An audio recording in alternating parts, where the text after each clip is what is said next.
Dynamic entrance kicking in the door like God. Turn up to the max, shooting energy up to the sky. Tap into the station 935, it's time to ride. Swooshy color backgrounds just to let you know we fly. Undefeated, never beaten, cause we got the skill. Striking all this black gold, you would think we had a drill. We got what you need, homie, so come and get your fill. Relax and unwind, it's time to anime and chill.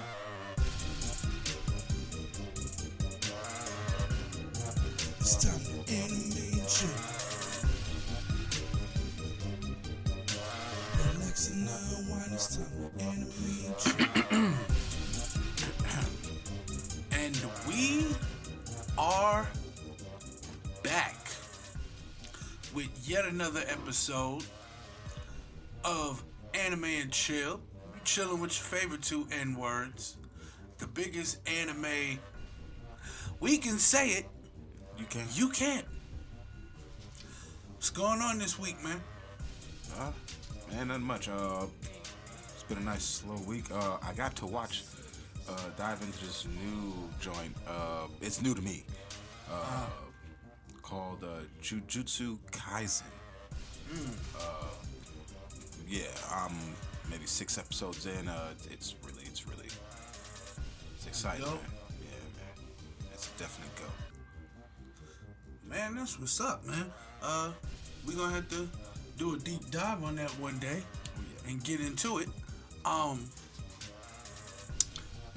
kind of wanted to talk a little bit about some Black Widow news because as a lot of people have read or have seen, Scarlett Johansson's going back and forth with Disney, man. And from what they're saying, it's over some money. So, we're gonna kind of, give Disney some perspective, just to, let y'all know. Yeah, because somebody's definitely not happy there. Right. I do kind of want to talk about last week on in some WWE. I haven't cracked open Raw yet. You did say you wanted to hold that off. Yeah, because what happened to me on Friday, well, not so much Friday, but Saturday, they didn't post up the episode of SmackDown that came on Friday. They didn't post it up on Hulu until about Monday. And I was like, oh, so I watched SmackDown on Monday, so I didn't get to touch Raw this week. But, we did have some exciting news going on. Some other exciting news that kind of happened between last week and this week was the fact that WWE let go of Bray Wyatt. And they said, and I quote, checks his notes, budget cuts. Like, and you gotta think there had to be other talent. If it was budget cuts, as they say, that there's other talent that's on the roster that they're not really using at the moment that they could have let go. Which makes me and a lot of other wrestling fans think that it was something else. You mean that's something else? Nah, I'm thinking more along the lines of the boss was kind of iffy about him in the first place. Okay. And, now he's on the one of those moves where he's not so high up because it was like he was hot and cold on Bray Wyatt anyway. $10 says Bray Wyatt ends up in AEW. Bruh, I bet you 20 he will. Shit, they snatching up all these WWE stars. Yes, goddamn right. I bet $10. Matter of fact, over here. I seen this clip on YouTube where this guy, he took and ran down all of the newest AEW acquisitions that came from WWE, and just about each one of them, their last encounter, do you know who it was with? Who? Randy Orton. giving these niggas the boot, quite literally. But yeah, nah. So we're gonna talk a little bit about some WWE in a minute. I do also kind of want to just talk about some One Piece in general, because I say on this show all the time that is my favorite anime, but then for some odd reason I don't talk about it like at length like you would think somebody like me would talk about it. So I just want to kind of get into some generalities, just to, like, if there are any people who are on the fence about watching it, maybe kind of talking about shit that has happened already to kind of get some people over to the side of watching. And you would be a big help because you are a Naruto fan who converted. Yeah, and once Naruto got old. And I know a lot of people, especially here in America, they see Naruto and they think, okay, yeah, no, Naruto is the greatest. And it's like, nah, Naruto's good, but have you seen this shit? Oh, I don't want to watch that silly shit. I don't want to watch that silly shit. Okay, well, then I start watching a fight and they're like, wait, where anime is that? Well, I mean, they had a horrible first impression. That's One Piece? Yeah. When the fuck they start doing that? But see, the way I look at it is the early stages are like Dragon Ball. I would say the East Blue Saga. I would count the East Blue Saga as like the equivalent to Dragon Ball. Yeah, it's an anime, but at the same time, it's more of an origin story. It's setting you up for the bigger event, which would be Dragon Ball Z. Freaking, so, yeah, as far as that, for anybody who's listening who wants to know about One Piece, if you don't already know the story, in a nutshell, you have this boy who he runs into a pirate named Shanks, and while at port, Shanks is at a bar drinking. Don't ask me why they allow children in this bar, but they do. So anyway, Shanks is sitting there talking to this chick Makino, and Luffy is talking to Shanks, and they're chit-chatting, and Shanks tells him like, yeah, man, I would take you with me, but you're too weak. You can't even defend yourself. You're too little. And he's like, little? Man, my punches are like pistols. Like, yeah, okay, whatever. So Luffy gets mad, and inside this box, there's this big-ass purple fruit. And he just chomps down, because Luffy is how Goku is, like damn near the reincarnation of him. And this motherfucker sees food and just says, fuck it, I'm hungry. Even if he's not hungry, he sees it, starts munching down on this goddamn fruit. And when Shanks notices, he's like, the hell are you doing? And then he's like, dude, don't eat out of anger. Wait, what the fuck are you eating? Did you eat the shit that was in that box? And Luffy looks at it with a mouthful of devil fruit like, what fruit? Oh my God. And so he tells him to spit it out, but Luffy swallows it like a dummy. Like really? How? Shanks is like, no, spit that out. You don't know what you're eating. Reverse. Luffy swallows it. Shanks grabs him by the ankles, turns him upside down like he's gonna force the fruit back out. Next thing you know, Luffy's head stretches, smacks the floor, and then yo-yos back up. And so I'm like, yeah. Once I saw that kind of got me hooked. Between that, the fight with Alvida, and I noticed something. Luffy is an equal opportunity offender. He'll hit women just like he'll hit men. And they even had a scene where the crew kind of like was shocked that he hit a woman. Because when he hit Vivi, that was like the first time they saw that nigga hit a woman. And they all was like, oh my God, he hit a girl. He's like, y'all don't understand. This bitch is sitting here slapping and punching me all about the face and neck.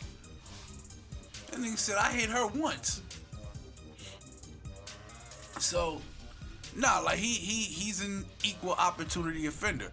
Then again, so is that nigga Zoro. He don't give a fuck about fighting women. The only woman he chooses not to fight is Tashigi.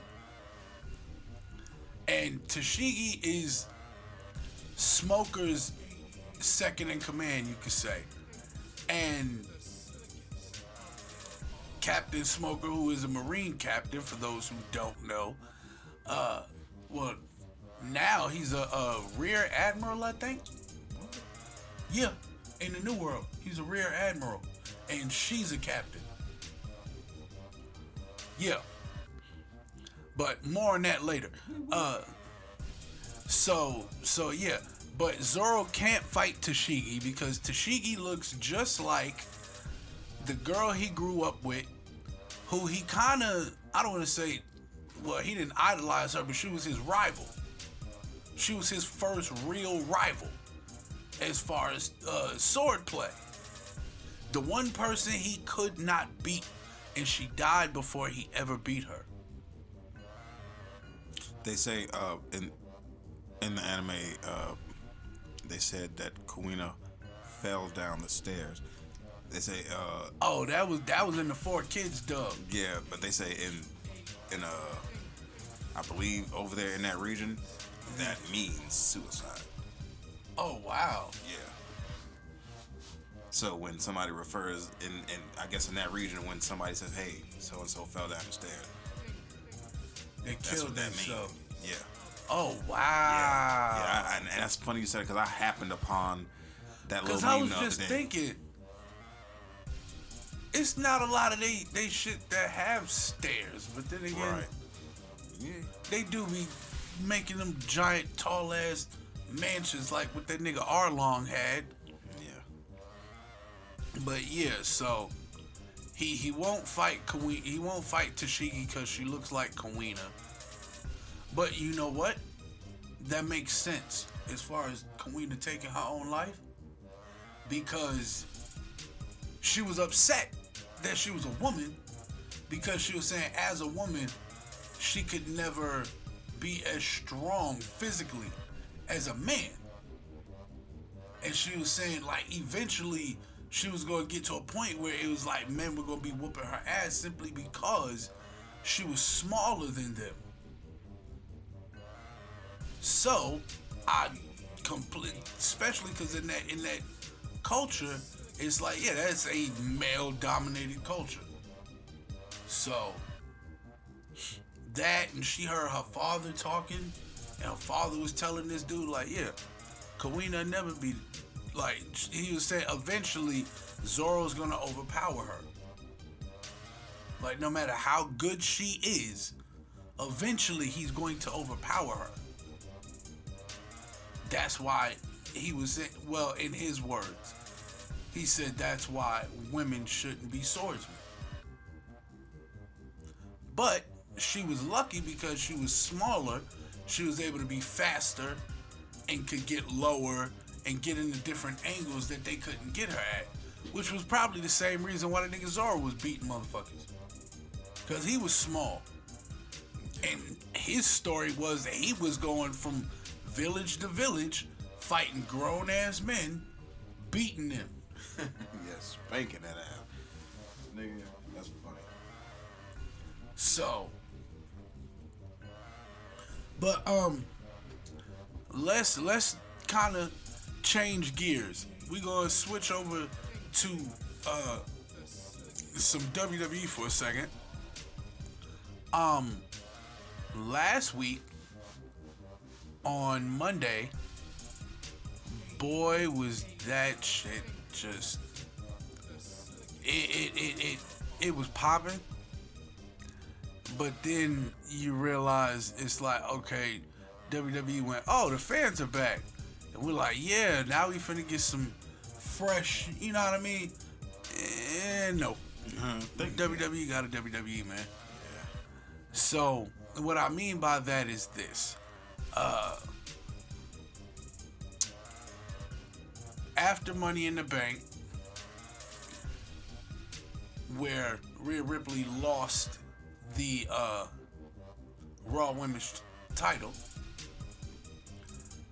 Charlotte comes out as the new women's champion on Raw, and she's just bragging and full of herself and this, that, and the third. So Rhea comes out, and Rhea's like, yeah, you got over on me with the with that last one, but I want a rematch. And Charlotte is like, look, I could beat you any day of the week, anytime. She was like, but since I injured your leg in that match last night, I'm gonna give you a pass. Go heal up, come back when you're 100%. Okay? Bye-bye now. So you don't get those every day. See, that was generous of her. Bruh, so here come the two general managers, and I say that shit rolling my eyes as hard as fuck. And there's two general managers because one is a man and one is a woman. Because men and women can lead together. Dramatic pause. Anyway, they come out, and of course, who's doing all the talking? Sonya Deville. She says, well, Charlotte, since you say that you could beat Rhea at any time, any place, then you're going to defend your title tonight against her in the main event. And I'm like, didn't we just see this shit the night before? Like, why are y'all doing constant rematches? Okay, anyway, let's just keep moving. So, the night keeps going on. Freaking, Cena comes out. And that's when he starts talking about how when he showed up at Money in the Bank, that he was back for a reason. And he's like, ever since Roman Reigns won that title, your show sucks, man. He's like, I'm here to bring the fun back. I'm here to win the WWE title, or the Universal title. He's like, so, I'm going to be on SmackDown on Friday, and I'm going to say it to your face. So, Matt Riddle comes out after that. These two have a bro-off, like, which I think is funny, because John Cena has literally run the gambit of the white dude. Started out Mr. Hood, hanging with his black friends, went corporate, and it became the whitest Chad you've ever seen. I mean, we love him, but, you know, come on, man. So, him and Matt Riddle have a bro-off, where they just sit there and they say bro for like 5 minutes straight. Yeah, I seen one of those bro-offs. And I'm like, that shit is dumb. Like, it's just y'all two saying bro with different inflections. I like Matt Riddle, but he's high. What's your excuse? Like, bro, we know why Matt Riddle does the shit he does. He's a pothead. Right. We just finna be real. But you're Mr. Corporate. You're Mr. Straight-laced. Probably gonna own the WWE when Vince stepped down. Bro, they talking about it's supposed to be Triple H. Ooh. But yeah, so they go through a match. Is Matt Riddle and I want to say, who the hell was he facing? I can't remember, but I know that John Morrison. See, that's how boring he is. I forgot that it was him that was facing Matt Riddle. So they have a match, and Miz has this thing called a drip stick, and yeah, it is stupid. What it is it's like this Nerf plunger. Yeah, where you stick it in the water and you pull the plunger out and it fills up with water, and then you push it and then you shoot water on people.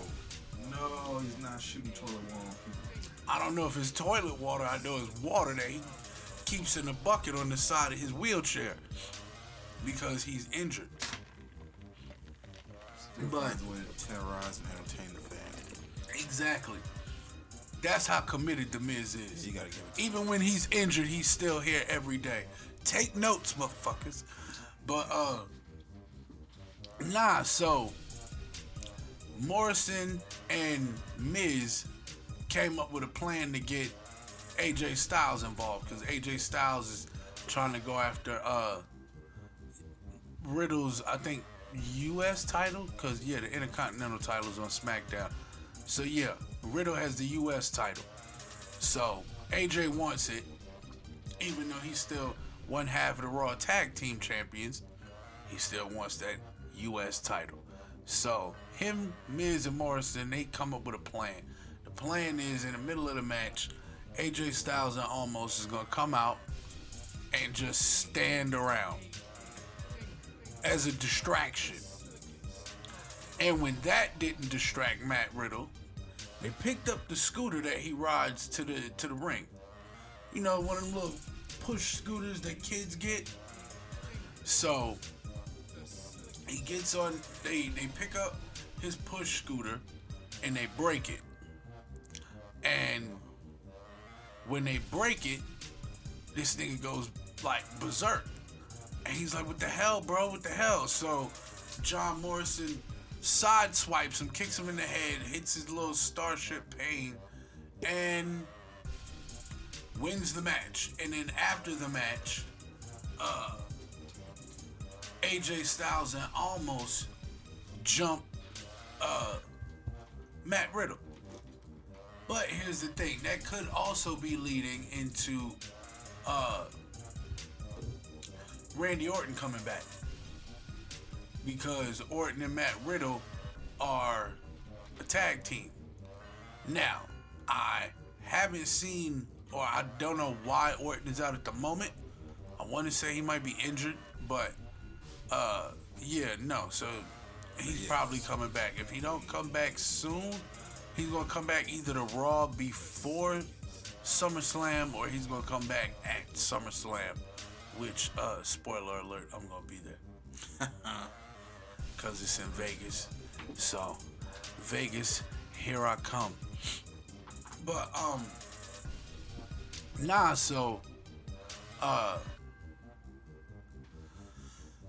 yeah. So we going through the night, and freaking, we get to the main event, Charlotte versus Rhea Ripley in Raw Women's title match. So Rhea Ripley is like trying so hard, but her leg is still injured. And she is like slick, kind of dominating for a minute. Charlotte taps that leg one time. That bitch turns into a turtle on his shell. I'm like, oh yeah, this is done.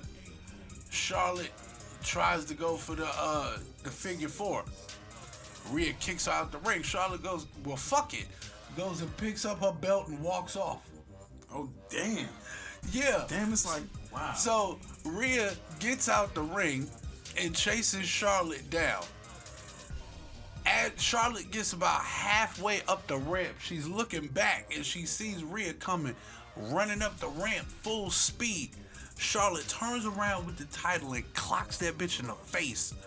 I'm like, oh, distraction. Not distraction, disqualification. Rhea wins by DQ, but Charlotte keeps her title. You didn't see that coming? You gonna chase That's that what shit I down say the about street? Rhea Ripley. She's a hothead. That bitch is like a bull in a china shop. So, nah. After doing that, Rhea finally gets up, shakes off the cobwebs, and when they tell her that Charlotte retains her belt, she chases Charlotte down again, beats her down this time, takes her back towards the ring, and she hits her finisher, the Riptide, on the floor outside. Right? So, soon as she hit her move, Nikki Cross's music hit.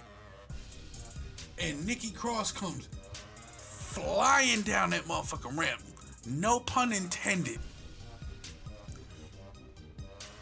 And so, she gets in the ring. Well, first she throws Charlotte in the ring. Then she gets in the ring. And she cashes in her Money in the Bank. And this was the weakest Money in the Bank cash-in I've ever seen. Charlotte crawls to her feet. As she's stirring, trying to get to her feet, Nikki Cross shoots up to the top rope, and she's sitting there perched. And Charlotte finally stands up, and Nikki Cross comes crashing down with a cross body. 1, 2, 3. Your new women's champion is Nikki ASH, almost a superhero. That is the first and last time y'all will hear me say that shit out loud. Like, yeah, no. I wasn't mad that she won the title again. I'm mad that she won it with that stupid fucking gimmick. I don't like superhero gimmicks. I really don't. But, nah. So, SmackDown was a little better. As you can see when you was watching the clip from it earlier. It started with Cena coming out again. Freaking, he comes out and he talked about how last week Roman Reigns declined his offer, or declined his challenge, excuse me, for the Universal title. Because Roman Reigns said John Cena came back doing the same old shit. Same outfits, same ring entrance, same promos, same run to the ring. He's like, God damn, bruh. It's like missionary position every single night.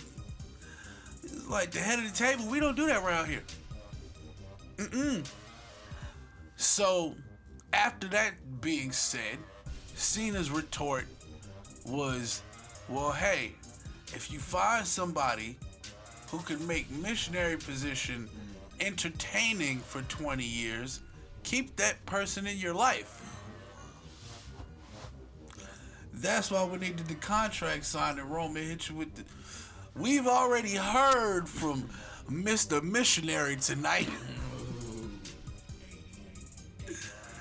I guess that's probably gonna be the little running gag that they got right now. That nigga's a beast. They let that nigga off the leash. They stopped scripting him. They let him at least have control over his promos. And look at him. He's coming across like a real person. Yeah. You don't make it no better. He got Paul Heyman in his corner. Bruh. That don't make it no better. bruh, the special counsel? Bruh, and I love the dynamic they got. Cause like Paul Heyman is like literally the manager. He's the guy that Roman, like, he'll be in the middle of a promo and then Paul will come up, whisper in his ear. He'll put the mic down, look back, lean over his shoulder, whisper something in Paul's ear. Paul will start smiling and step back. And then he come out with some off-the-wall ass promo. You like, God damn.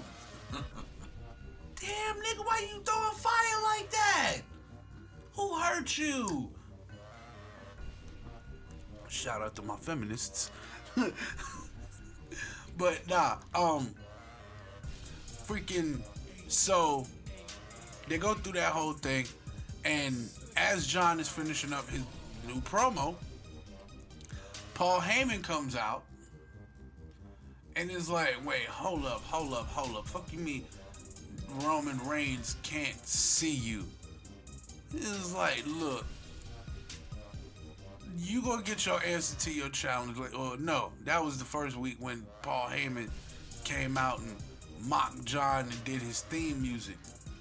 But so we going through the night. I'm trying to think that anything else like of interest really happened. The only other thing of interest that really happened on SmackDown. Oh, before I get there, something else did happen. They brought out the SmackDown Women's Champion, Bianca Belair. And they were asking her, they was like, you've been champion for 100 days now.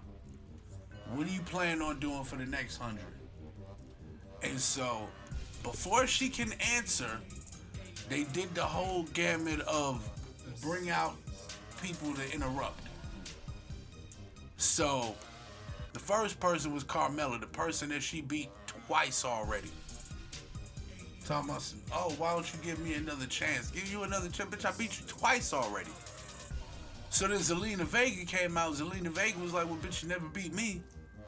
So why not give me a shot? Before Bianca could answer, well, no, she did answer. She was like, all right, cool, you got it. Soon as she said that, Carmella attacked her. Carmella and Zelina started to jump Bianca. And so, just when it looks like all is lost, who comes in to save the day? Sasha Banks. Sprinting her ass down to the ring, beating bitches up on the way there. Get in the ring, knock girls, and they celebrate. She picks up Bianca and they celebrate. Because what happens is they want an ESPY for their title match at WrestleMania. Look at that now. Yeah, I will give you more context on that off air, but still, so they gave them they won an ESPY for that match, and so it was a big moment that they were celebrating together, and you know what I'm saying, they got the little hero send off. So we go into the back, and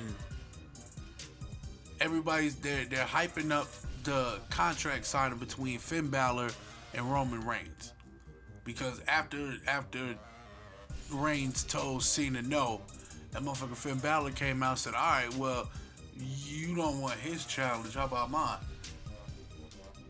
He laughed for a second, but then he went and talked to Paul Heyman, turned back around and said, you know what? You got it.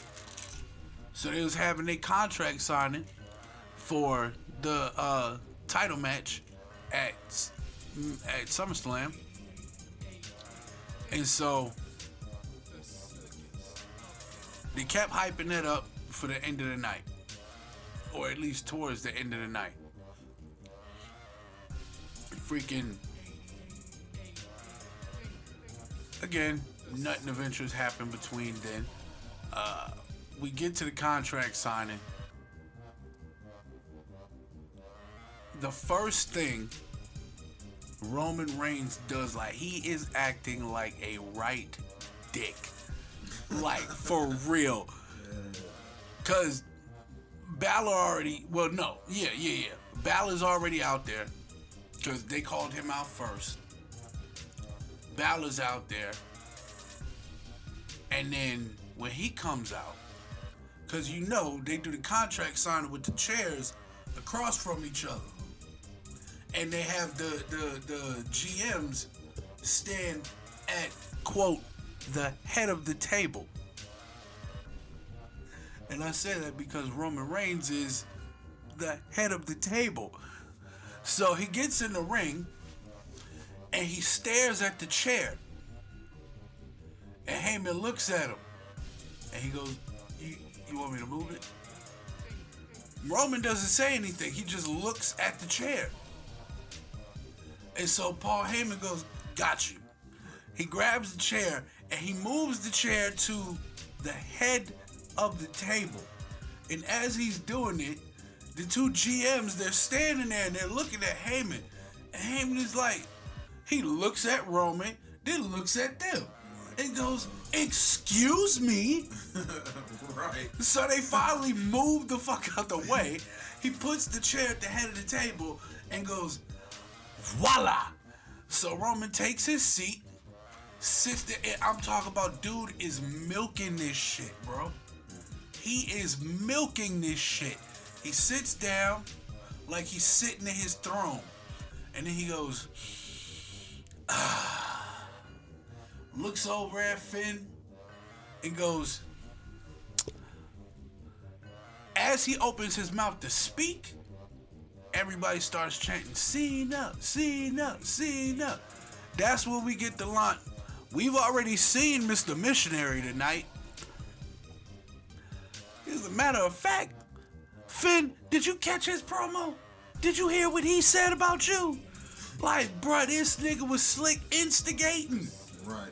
Like, was slick instigating. It was like, you hear what this nigga said about your mama, nigga? Bruh. That nigga he said that I don't want to fight him because I'm ducking him. You hit it, ducking him, like saying fighting you is ducking him. Like he's better than you. Because that's what he thinks. He thinks he's better than you. I don't think he's better than you. I think you're worthy. I think you're worthy of getting this ass whooping. But it's okay. It's okay. I respect you. That motherfucker, on the other hand, I don't respect. So you know what?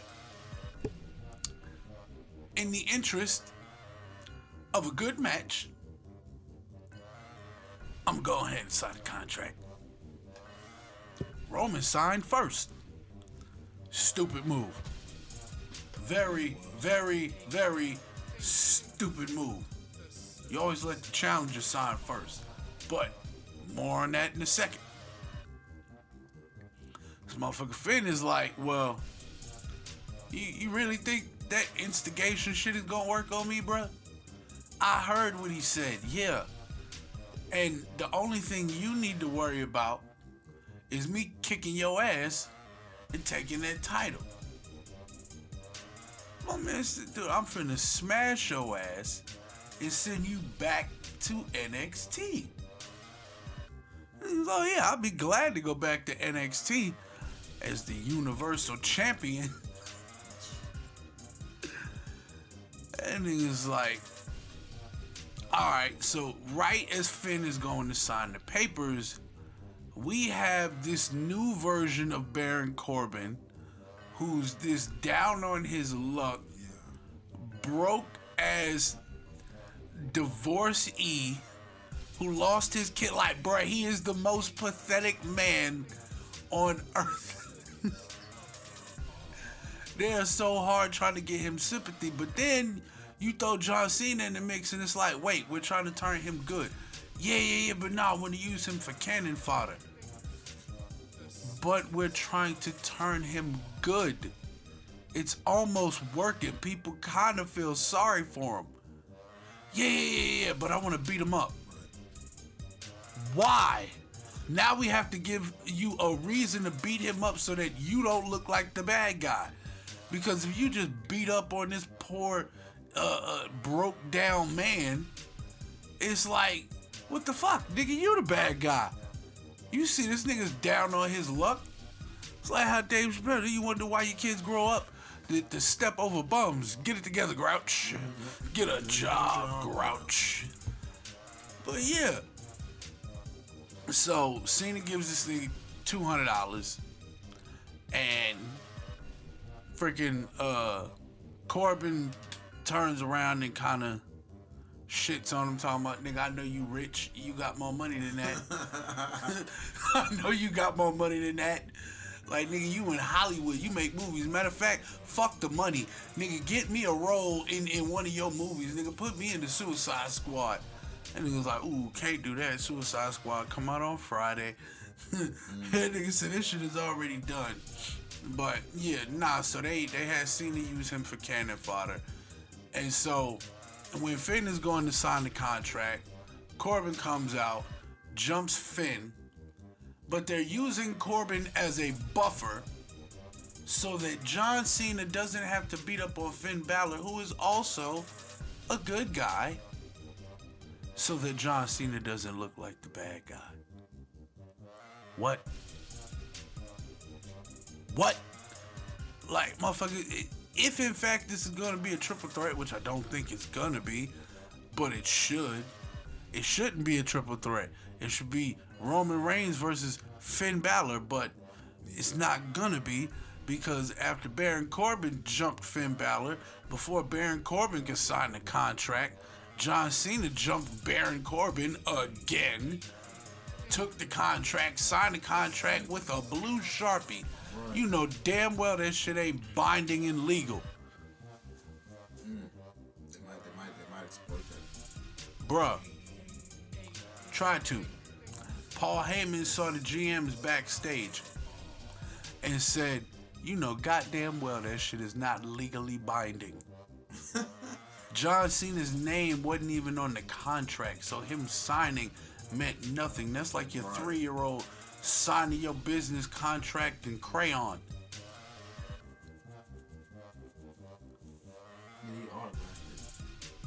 Right. He didn't even have the decency to get a pen. Right. All them pens floating around there. Roman had a pen. Finn had a pen. Balor had a pen. Why you the only motherfucker show up with a blue Sharpie? Like you took this shit for a joke. They say blue or black or blue ink. I have blue ink. That's a fucking marker. Right. Big ass Sharpie. How old are you? Cause I could have sworn, nigga, you was at least 40, but you're acting 4. So it's like, come on, man. Which, like I said, gives Roman's words merit. But, so he signs his contract. Paul Heyman catches up with the GMs in the back and is like, you know this shit ain't legally binding. So what are you gonna do about SummerSlam? And they're like, what are you talking about? What do you mean, what am I talking about? Who is Roman Reigns facing? Are you gonna, is it Finn Balor? It's Finn Balor, yes? He said, no. It's John Cena. And he's like, what the fuck? What are you talking about? He's like, his name isn't even on the contract. What the hell are you saying? He's like, as far as I see it, it's my discretion. And this was the only time they let the man have a say-so. Is when he's shitting on people making the wrong call. Talking about, I'm gonna say that I see Roman Reigns' signature and I see John Cena's signature, so the match is settled. And they walk the fuck off. And I'm like, are you kidding me? That was the stupidest fucking thing in the world. But my night was saved because we get a tag team match. Zelina Vega and Carmella taking on Bianca Belair and Sasha Banks. And the match was pretty dope. It was pretty dope. And at the end, Sasha and Bianca won. But the match wasn't really the story. The story is what came after. So while Bianca and Sasha are celebrating, you know, black girls rock, we just want an ESPY, da-da-da-da-da, we main evented WrestleMania. Yeah. Nope. Because Sasha's gonna be Sasha. And like my man Corey Graves said, that bitch ain't never seen the back. She didn't want to put a knife through. Soon as Bianca turned around, she hit her with a backstabber, did a bank statement. And yeah. Turned heel again. So I'm guessing that's gonna be the match going into SummerSlam. Bianca versus Sasha. They're gonna run it back, as they say. I wouldn't be surprised if that was the branding for the match. Sasha versus Bianca. Run it back. Cause you know how niggas talk. We talk, hey, yo, run it back, run it back. We don't say, give me a rematch. We don't say, let's go again. Hey, yo, run that shit back, run it back, run it back. So, yeah. But, right? And if a dibs falls on the floor, no one's there to hear it. It's still a dibs. Fuck yeah, still dibs. But, yeah, let's talk about some Black Widow. Because, bruh, what they're trying to do to my girl Scarlett Johansson is fucked up. Yeah, it is Disney, fucked up, man. get that woman her money while y'all up there bullshitting, talking about she has no sympathy for COVID and this, that. Y'all made sure to drop that shit when the lockdown was over. Y'all motherfuckers was the ones that put that shit on Disney Plus. The fuck? Y'all didn't learn from Mulan, did you? Nope. Hell, y'all put Mulan on Disney Plus. Made that shit $30. That bitch flopped. Then y'all tried to say, oh, it was men hating on the film. No, it wasn't. No, it wasn't. Niggas didn't agree with that price. Thank you. Ain't nobody trying to pay $30 to watch a movie once. Right. The fuck is wrong with you? I can go to the movie theater, pay $12 to go see a movie, and then stay in there, stick around, and catch it again. Right? Come on, man. Right? And then I get to see it on a big ass screen, sitting in probably an empty theater because a lot of people won't go to the movies because of COVID. Right. Oh, man. Do you know how dope it is just to be sitting in the theater knowing I can sit wherever I want to? Ain't nobody in that bitch. Bruh. I can sit at the top. Right in the middle. Bruh. So, yeah. And I was just thinking of a couple of accomplishments that, you know, we've at least seen her do throughout the MCU as Black Widow, only to get the Black Widow movie and it does her no justice. It's about everybody else. Black Widow movie's about her family, the other Black Widows, Taskmaster, what's the name? Who God damn it, the Russian dude. Draco. Yeah, there you go. There you go. I spaced on that nigga for a minute. But yeah.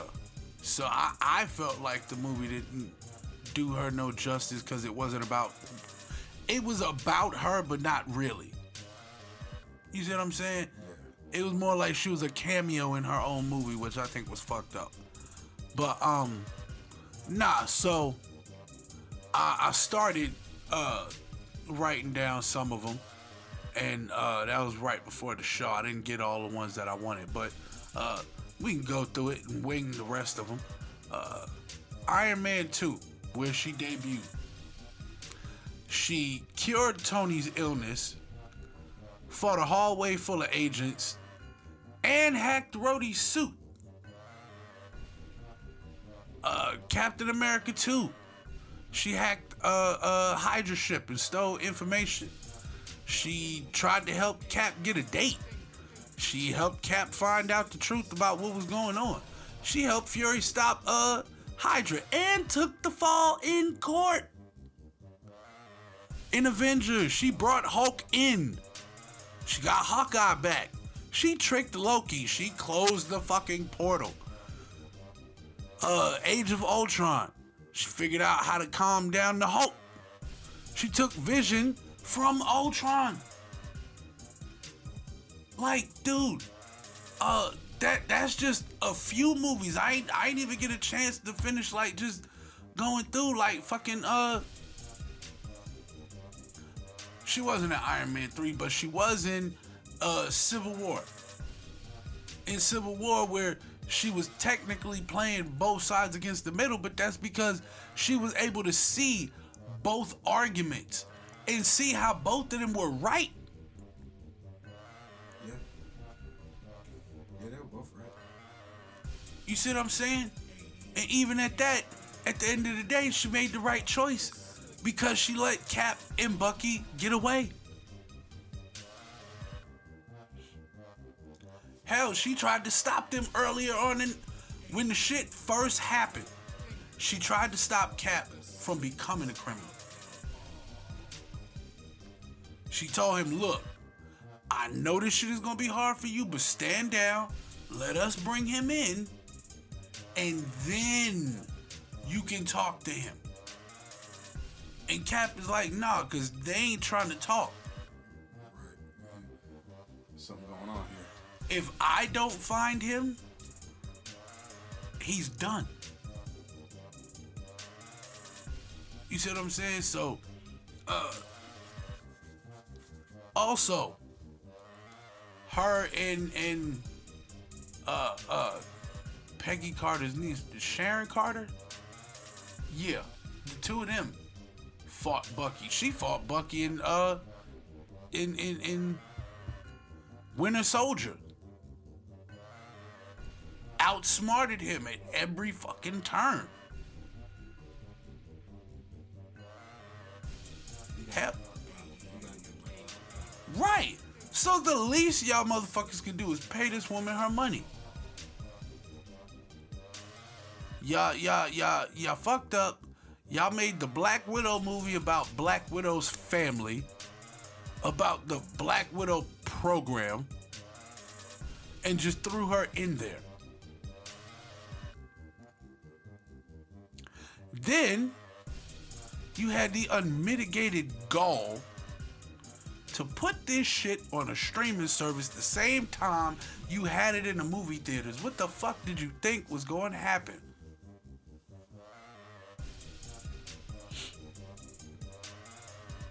So yeah, y'all need to give my girl her money.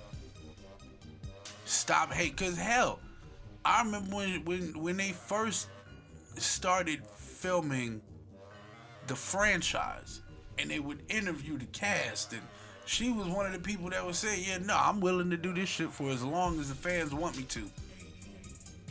And when you got somebody that's dedicated to their character like that, don't fuck that up. Cause like, bruh, the Black Widow was one of my favorites out of the crew because one, she's a human. She has no superpowers. Two, she's a woman on a team full of dudes. So off rip, she has to be, you know what I mean? She's got to match up. So freaking, yeah. And then three, this bitch is one of the smartest people in the MCU. One of, notice I didn't say the smartest person in the MCU, because that's a toss-up between Doctor Strange and Tony. And Bruce, because Bruce is in fact a genius. So it would be out of the three of them as far as the smartest people in the MCU. But outside of like genius level thinking, yeah, no, her. Because she's able to read a room and figure out the best way to how can I say this? The best way to get what she needs and get the fuck out. Yep, in and out. Nothing more, nothing less. Right. Now, the person they really need to do some justice, but I heard that he might be getting something, Hawkeye. Because if you notice, he's the only one that ain't got his own movie. And that was only in one other movie outside of the Avengers movies. That being Thor. And he was only in Thor for like 5 minutes. Can we get some love for my nigga Hawkeye? Right, please. Right. But if the rumors are true, they're supposed to be coming up with a series for him that's gonna follow him being hunted by the White Widow, who is Natasha's sister. I mean, I can dig the timing. Which is why we got that end credit scene in the Black Widow movie, where you have Val come in and she showed up at Natasha's funeral, or not so much funeral, at her gravesite where her sister was, and she told her, yeah, how would you like to get revenge? And she's like, yeah, I can't do that. And she's like, oh no, you can. You can get revenge on the person that's responsible for your sister's death. Hands her a picture of this nigga Hawkeye. And so that's where that's going. And I'm guessing this is supposed to lead up to the Dark Avengers, because that's kind of where they were going in Falcon and the Winter Soldier. U.S. agent. Yeah. Yeah, but I think they are headed there, man. I mean, I don't know. Sometimes Marvel be confusing, but then other times they give you that shit right in your face. Yeah. They did with Kang. Yeah. They definitely did it with They gave us Kang. clues that said it was gonna be Kang, but you know, we were just like, nah. It's My not thing him. is at this point in time, they kind of got two different, like, I don't want to say storylines, but yeah, they got two different main threads that's running right now. You got the Earth thread, which is probably going to be dealing with the Dark Avengers and everything that's going to be encompassing. But then you also have the Cosmic thread, which is going to be dealing with the timeline and the multiverse of madness. So, what I want to know is if and when they're going to tie those threads in together and how they're going to do it. Well, if we get anything like we did with this last one, this last phase of Marvel, then we in for a treat. When we finally start to see the picture come together, we're gonna be in for a big treat. Yeah, because them first 4 phases, which I thought is so dope how they did it, and it in the Avengers they kind of reference it, but it's so meta that they don't, you know what I'm saying, like stop the movie to say phase 2 when they go, what is phase 2? Phase 2 is SHIELD uses the cube to make weapons. Like, no, phase 2 is the next set of movies that they were working on. I think they had a certain amount of movies that they would do within a certain timeline or within a certain time span, and say, okay, we shot these movies within these 2 years, these 3 years, shot all of these movies within these 3 years, and now we're gonna put them out back to back to back. Okay, next phase of movies, we're gonna do this, and this. We're gonna do 3, 4 movies. We're gonna do 5 movies. Okay, we did the 5 movies for this this span of 2 to 3 years. Now we're gonna drop them back to back to back to back to back. And see, doing it like that, I think that's why they broke it up into phases. Because it was the time span that they were shooting in. That's my opinion. And yeah, man, before we climb on up out of here, I did want to go back to a little more One Piece, just another overview for those who haven't watched it. It's some of the best fights you're gonna get as far as like anime goes, second only to, I would say, Dragon Ball. Well, not Dragon Ball, but Dragon Ball Z, Dragon Ball Super.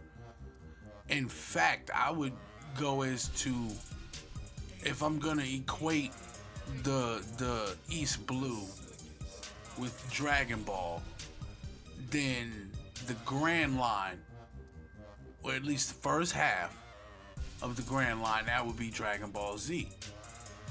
And in the New World, I would compare with Dragon Ball Super. Cause it's like shit is bigger, I can accept that. more epic. You said, I mean, the enemies are a lot stronger now. So, yeah, man, it's really a dope show.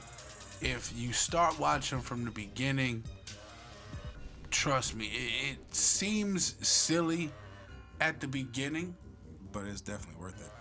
right? Hell, even the fights in the East Blue was kind of dope. The only thing is, the fights in the East Blue, well, nah, he was getting hit. He just wasn't taking losses. Yeah, I think my man win streak was kind of serious, man. Yeah, Nigga dropping bodies. yeah, that win streak in the East Blue was unheard of. But then, everybody in the show says that the East Blue is the weakest sea. Hell, like in the movie Strong World, when Zoro's fighting the scientist, the clown dude, and he's like, yeah, the East Blue is the weakest sea out of all 4 of the seas, out of all 5 of the seas, because you got to count the Grand Line as its own sea. Told that nigga, yeah, the East Blue is the weakest. Everybody knows that. My man said, well, if the East Blue is so weak, what the fuck does that make you? Right.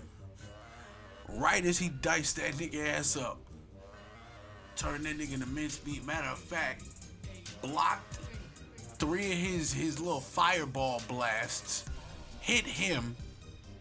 The dude came down before the fireballs, but then when the fireballs came down, they landed on top of this motherfucker, blowing up in the background, giving this nigga the coolest motherfucking ending to his fight.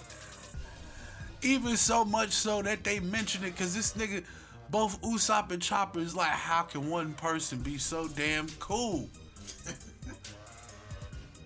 Like, yo, cause Chopper's like, how can he be so cool? That motherfucker Usopp is like, he's not human. But then they do show you that he is human, because the motherfucker's flawed. He has no sense of direction. At all. But That that's I a good- tell you to go to hell, but you might get lost and end up in heaven. Well, you know they say his swords, they're supposed to lead the wielder to death, Yeah. and that he has no sense of direction. Yeah, I seen that. The sword's supposed to lead the wielder to death, and that's why that nigga can't die. Right. That nigga be on the verge of death. They be like, Zoro, go into the light. And that nigga comes back to life. Like, what?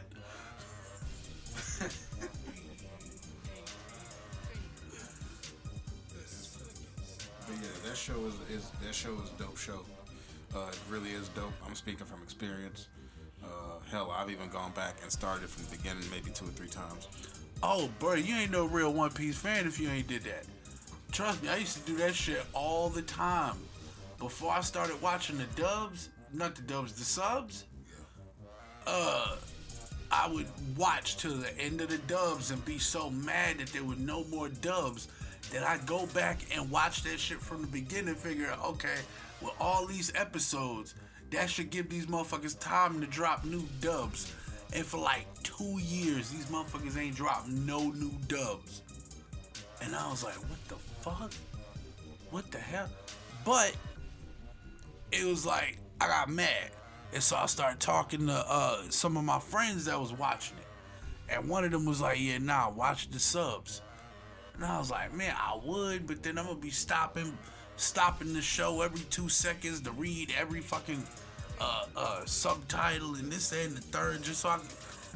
Man, and I was doing that for a minute. As painful as that was and as horrible as that sounded, that's how much I was into that show. I would watch it, stop it, read the subtitles, hit play, watch the action.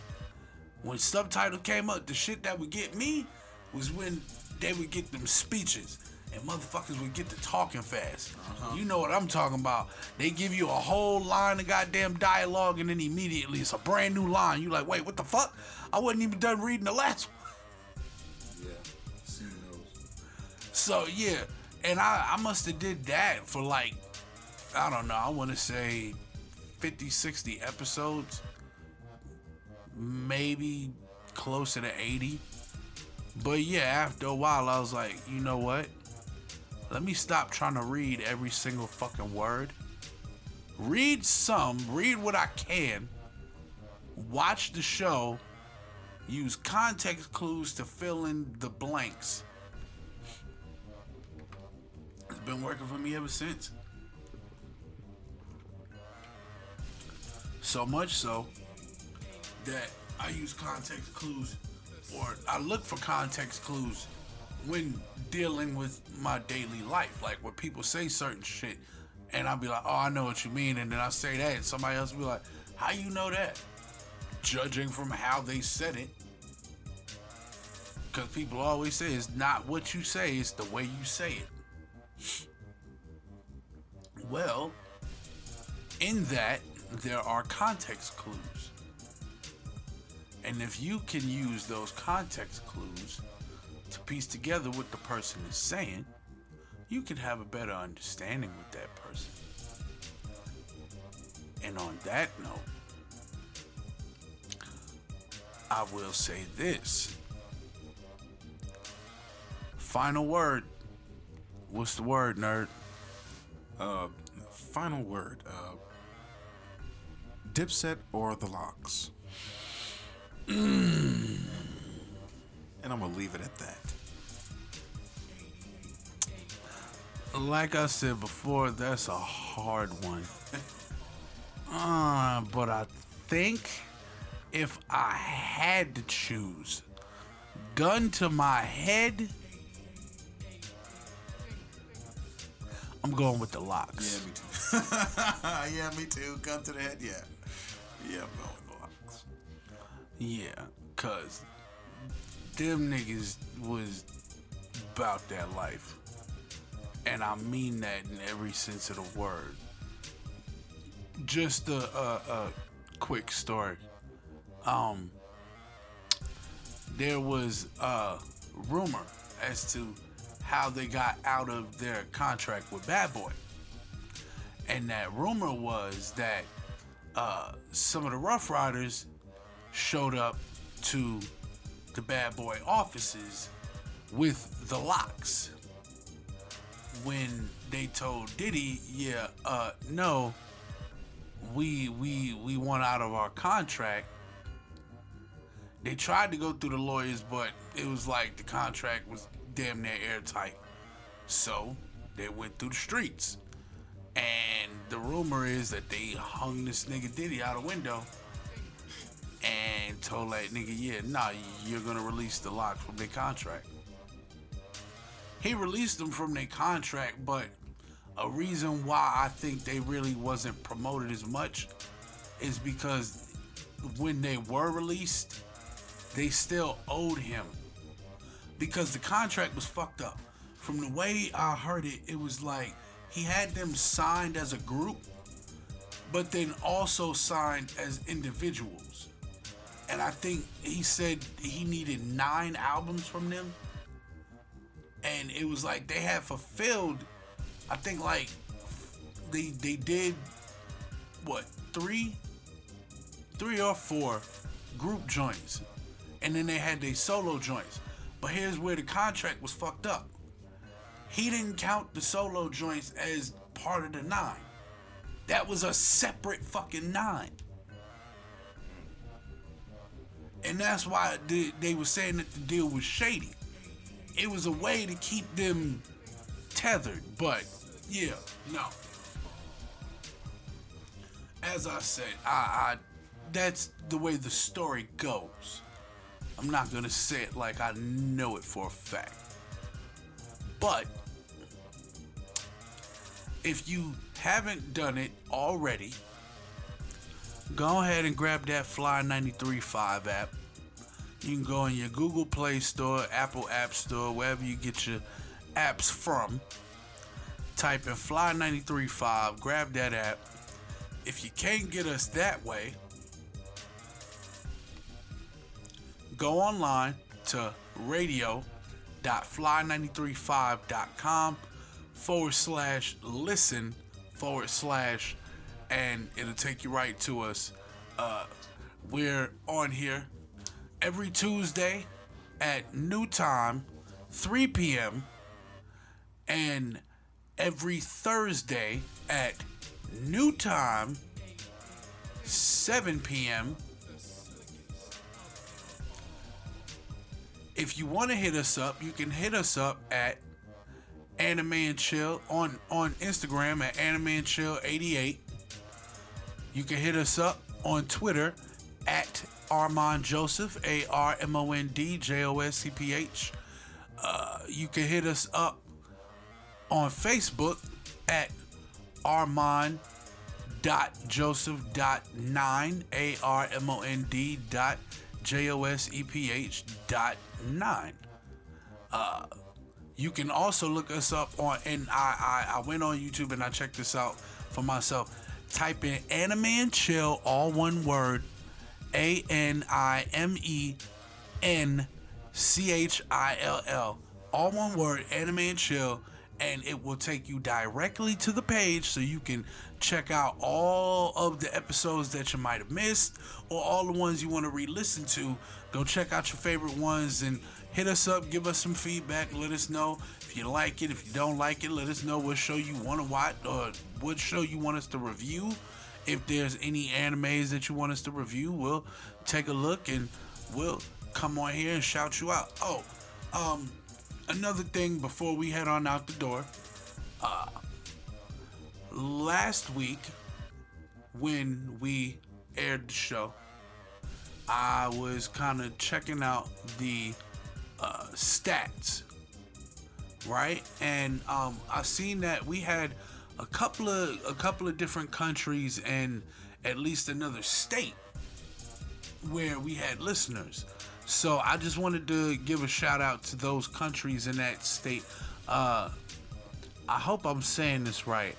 Haiphong, Vietnam, and Kassel, Germany.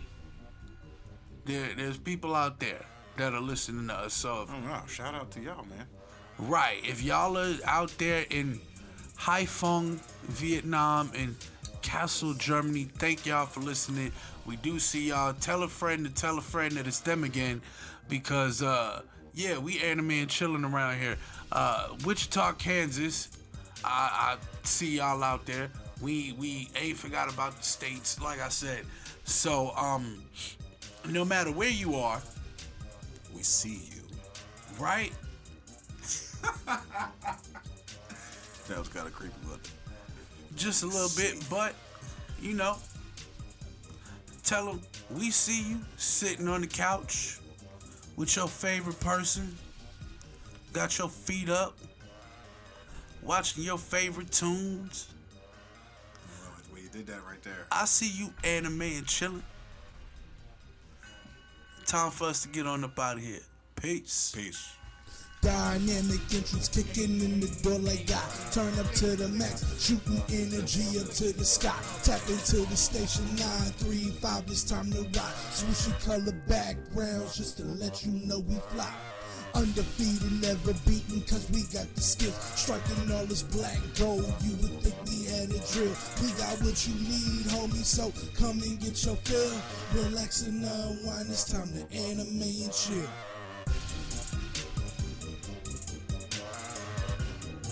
It's time to anime and chill. Relax and unwind, it's time to anime and chill.